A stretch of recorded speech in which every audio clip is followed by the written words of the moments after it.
Today I'm signing an executive order to make our Attorney General, who's a great person, she's going to be a great Attorney General, Pam Bondi. Yeah, we're going to get to this great Pam Bondi. Don't you worry. The head of a task force, brand new, to eradicate anti-Christian bias. About time, right? Anti-Christian bias? What, like not wanting prayers forced in class?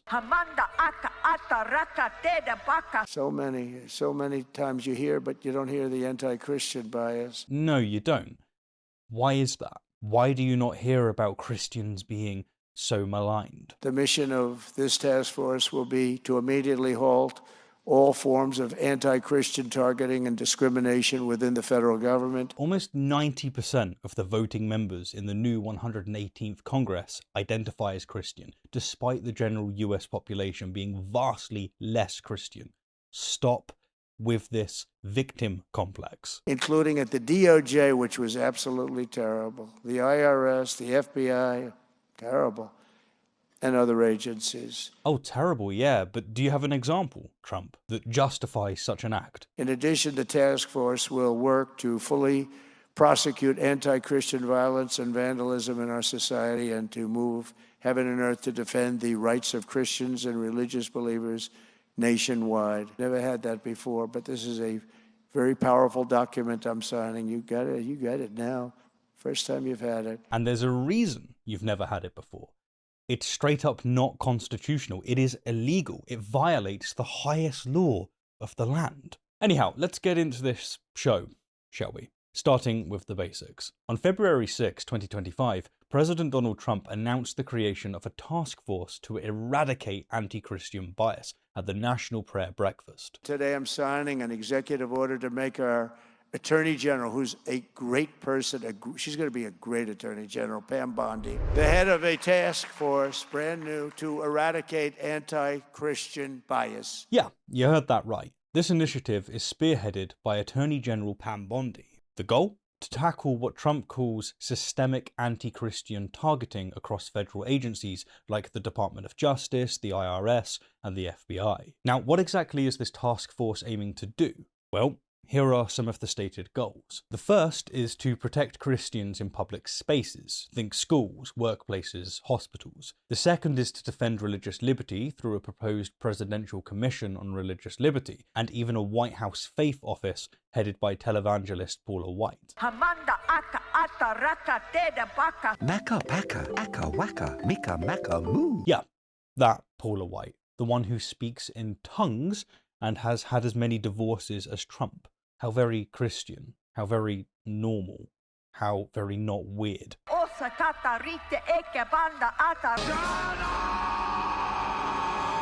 Trump pitched this move as a necessary counter to what he claims is discrimination against Christians, pointing to examples like the prosecution of anti-abortion activists under Biden's watch. Now, needless to say, critics have noted that he hasn't offered any actual concrete examples of systemic anti-Christian bias.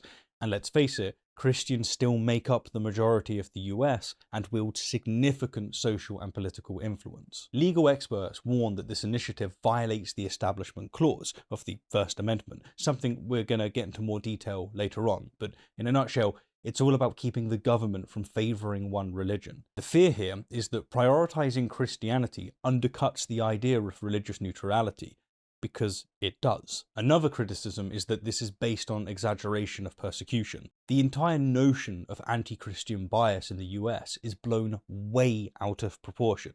After all, Christianity is deeply woven into the fabric of American culture and governance, with Christians holding majorities in Congress and other key institutions. It's not a minority, it's not being bullied, it's just being told not to bully others. And that's what's really going on at the heart here. This isn't about protection, it never was. You, me, and everyone else knows that it's to push conservative Christian values while sidelining other beliefs, especially those of minority religions and secular groups. And finally, at least for now, let's face it, this isn't about combating discrimination. It is a calculated move to shore up support among evangelical Christians and advance Christian nationalism, rather than addressing any real issues of violence or discrimination. Now, if we really want to get to the heart of what's going on here, we need to talk about the Christian persecution complex. This term describes a mindset among some Christians, a lot of evangelicals, who feel that they're being oppressed or marginalized, even when they're actually in dominant societal positions. It's a way of framing any cultural or political opposition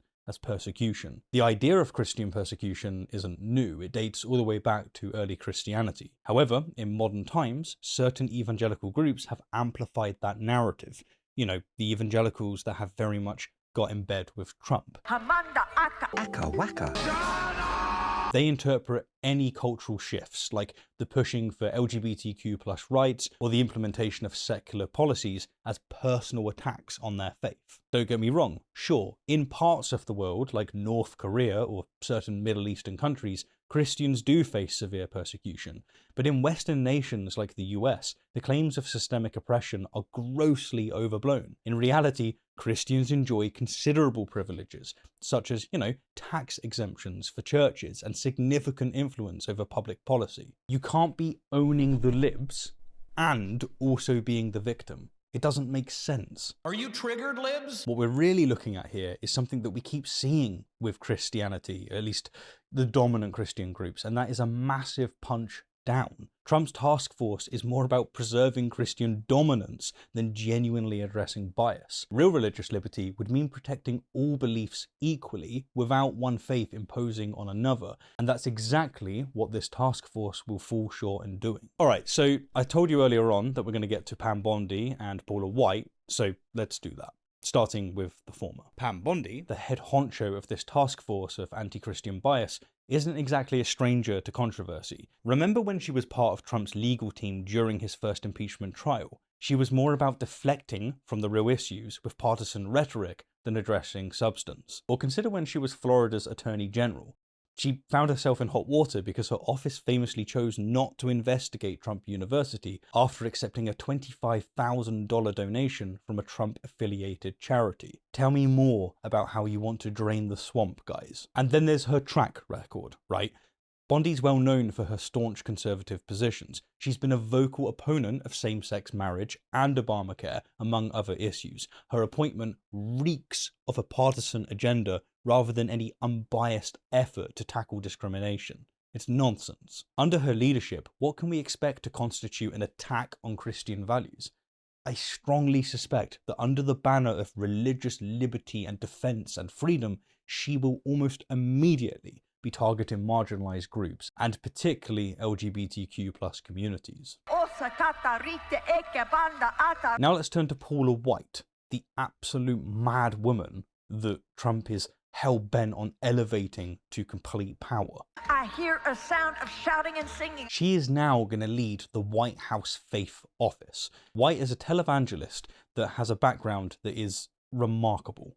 Truly, awfully remarkable. First off, she is a big promoter of the prosperity gospel. The idea that a strong faith and generous donations can lead to material wealth. We sowed seed to enjoy a greater level of prosperity. This theology exploits vulnerable followers for financial gain. On top of that, there's been allegations of financial impropriety in her ministry, accusations of her misusing church funds for personal benefit. She's also said that only Christians are favored by God, which undermines the interfaith dialogue and inclusivity, which is pretty problematic for a supposedly all-inclusive religious defense. There is so much more to be said here, but finally, let's turn to the big constitutional picture, namely the Establishment Clause of the First Amendment. The Establishment Clause was crafted not to prevent discussions about religion or to stop the government from enacting laws that affect religious practice, but rather to serve as a bulwark against a single faith, or even a coalition of like-minded groups, from co-opting the levers of government power. The Founding Fathers, fresh from witnessing centuries of bloody sectarian conflict in Europe, recognized that when state powers align with a particular religious agenda, it invariably breeds division, persecution, and even war. They designed this constitutional safeguard to ensure that the government remains a neutral arena, free from the influence of any one religious doctrine. This neutrality was envisioned as essential for protecting the rights of every citizen. It ensures that no faith is granted undue preference or the power to impose its values on others. In their wisdom, The framers understood that true religious liberty means more than merely tolerating different beliefs. It requires a clear separation of church and state so that government institutions cannot be used to enforce religious conformity. Their intent was to build a nation where diversity of belief is not only allowed, but is actively preserved through impartial governance. By preventing the government from taking sides, the Establishment Clause fosters an environment where all individuals can pursue their faith, or choose not to follow any faith, without fear of coercion or discrimination. It was never about barring the creation of laws related to religious practice. It was about keeping religion from taking over the government and ensuring that the state does not become an instrument for advancing one set of beliefs over another. And yet, here we are. Let the Inquisition begin.